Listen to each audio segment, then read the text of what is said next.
In the name of the Father, the Son, the Holy Spirit. Amen. Bless us, O Lord, and this thy gifts which we are about to receive from thy bounty through Christ our Lord. Amen. Thank you again for another day of Ayuda distribution.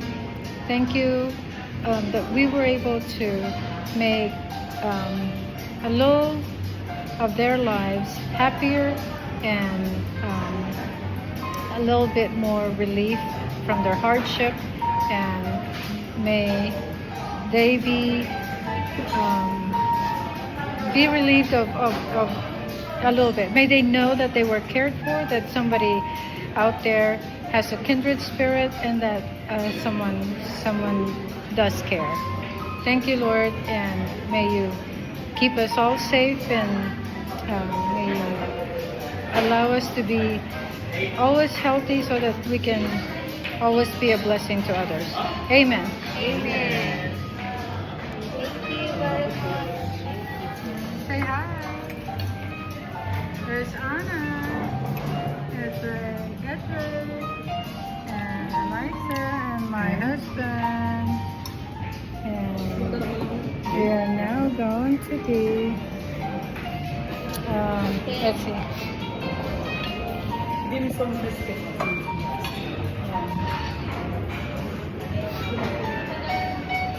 Go. Ito.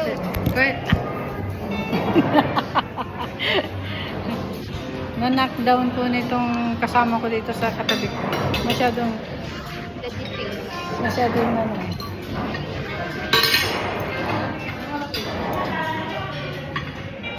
We're actually at Gia once again.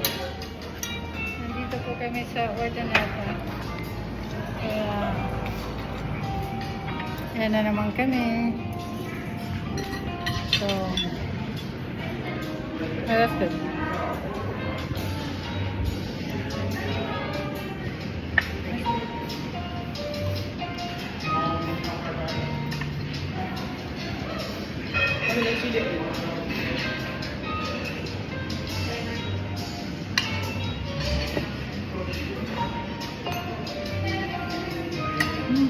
Fried rice.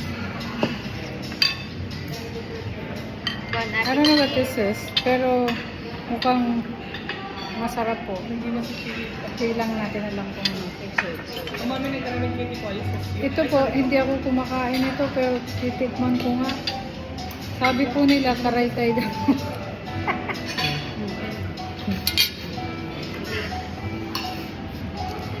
Vloggers for days.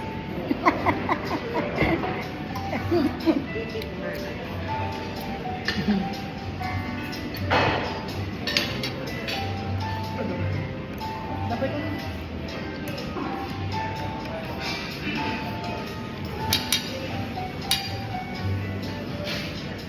Okay.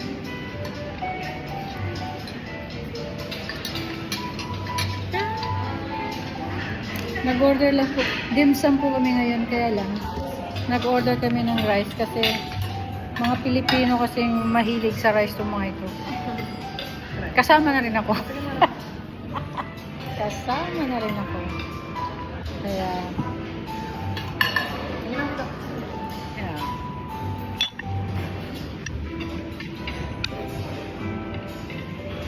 Yeah. Tingnan po natin.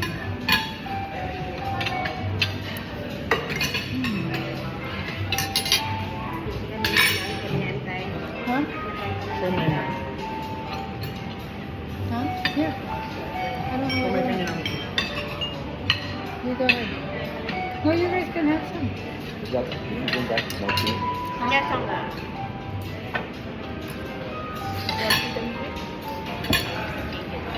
Can I have you go? Oh, but this is shrimp. Tapos may dip. Wow. This is actually shrimp. Akala ko, ano. Flat. Yeah. Good? Ako lang, hindi ko natatandad yung mga pangalan.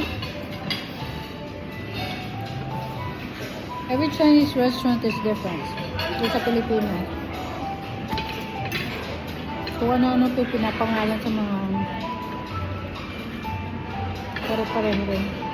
Yeah. What do you want? Yan. There's dito. Last sausage.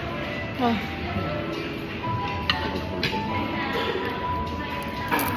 Hmm.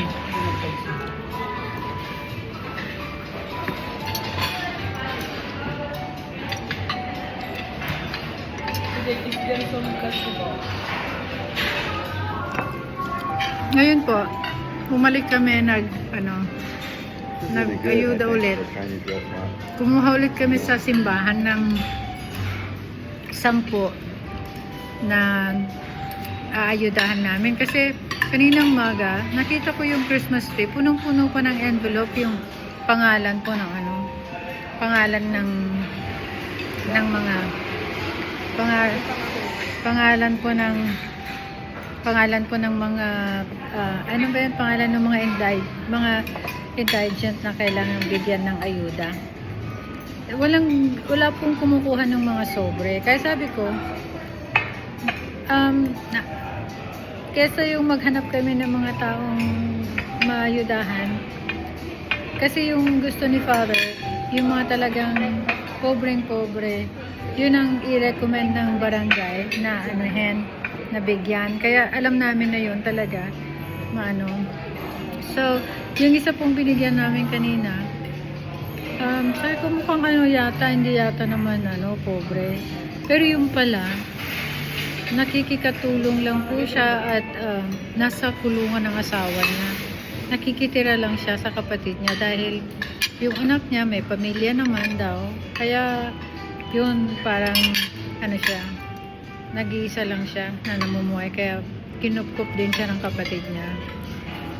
Tapos meron naman sa Lunggating naman po, napakalayo pala yung sitio na yun. Yung inayudahan namin, 20 years old lang, may anak na nirekomenda. Sabi ko, anong ginagawa mo? Yung pala, may anak daw po siya na naikamang, ano bang naikamang sa Tagalog? Napangasawa niya taga sa Lunggating. Yung pangasawa niya, bata rin. Siyempre, siguro, dahil ang layo sa eskwelahan, hindi na sila pumapasok sa eskwela kasi ang mahal ng gasolina. Kaya, na lang, mag-asawa na. Siguro mas mabuti, sabi siguro. Kaya yun. Yung batang-bata pa, may may asawa na, tapos mahirap ang buhay, nakikitira sa po niya, sa biyanan niya. Kaya yun, yun pinuntampa namin na isa. Tapos mga taga San Vicente, Pilar, Paitan po.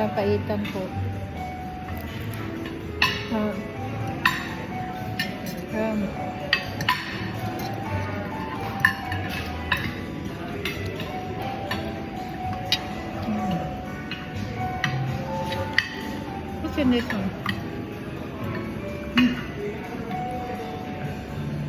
I wonder what's in this one.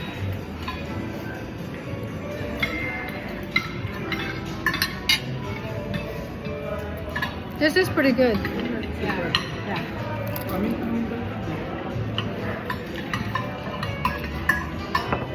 Oh, sorry.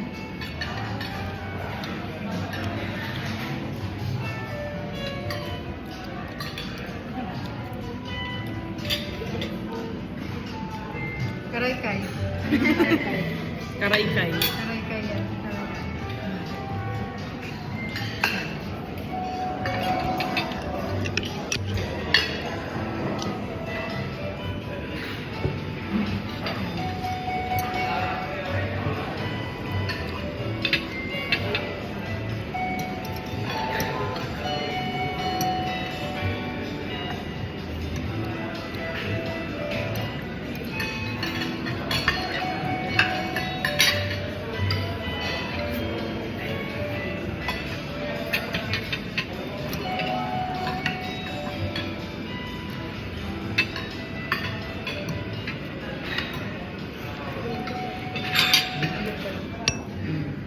Siguro dapat po yung mga nag-aano sa simbahan, naglilista. Ilagay yung ano,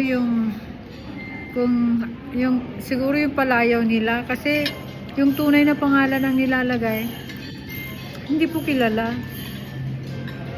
O kaya, the sad part, here's the sad part, is that pag wala ka sa buhay, hindi ka kilala ng tao. Pero pag meron ka, kilalang kilala ka kahit saan. That's the saddest part here kasi hinahanap namin, walang nakakaalam.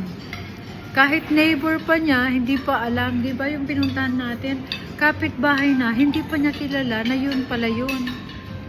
Kaya sabi ko, sana naman po, kilalanin din natin ang mga kapitbahay natin.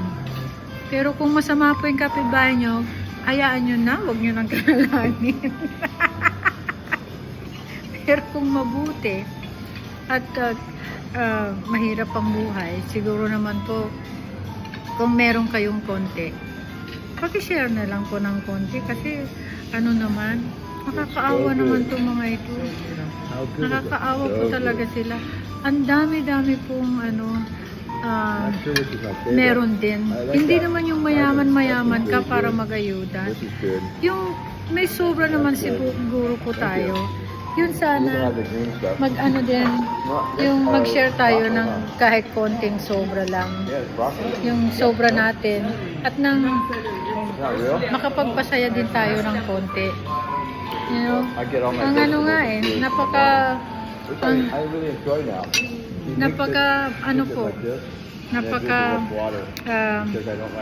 na-realize ko parang nilagay ko pala yung ano dito sa ilalim. Baka hindi natakpan yata po yung speaker. Kaya binuhat ko na itong ano. Anyways, bakit po kaya ganun It's human nature, I guess. Na pero minsan marami pa rin pong naririnig ang mga tao. Marami pa rin po kami naririnig minsan na hindi maganda. Pero mostly po maganda ang naririnig namin. Kanina nakita ko merong sa tayo nag-post po ng namin, tinulungan namin na isa. Kasi nagtrabaho po sa akin yung mga nitong may nagsabi, nakakita, sabi, ay, naku, yung mga yan, pamilya niya talaga pong giver po yung mga yan. So, yung mga ganun tabo po ng puso. Hindi not that, yung bang appreciative sila, grateful, natatandaan nila. Sana naman po ganun yung mga kapitbahay, matatandaan nila yung mga ginawa mong magaganda sa kanila. Hindi yung habang ginawa mo lang ngayon nung araw na lang na yun doon lang nila nalaman, doon lang nila na-appreciate. Sana naman pag nangailangan ng tao, na pagkatapos tinulungan ka, alam mong mag-give back. You can give back by, like, I don't know, something. Although we're not asking for anything in return for what we give to people. We're asking for kindness back, for understanding, for patience, for all of that. Like, sana kung wala kami dito, meron din namang alam nilang walang nag-aalaga ng mga plants namin sa labas ng gate o labas ng bahay. Kung ano din yung diligan man lang kahit kunti ganon. Ay, wala palang ganon. I mean, not that we really expect that, pero I'm just asking for some, like I said, like how people can give back, like the kindness, or hindi na yun, basta if you actually give back by being kind to others, hindi na sa amin, kundi by being kind to others. So anyway, it's fun. Try it. Kasi nakakataba ng puso ko. Naririnig mo na masaya sila, ganun, makita mo yung mukha nila. Like I said, Ugly things. I want them to know that there are kindred spirits out there, that someone cares. Kaya, yun I was watching, lang po. uh, Thank you.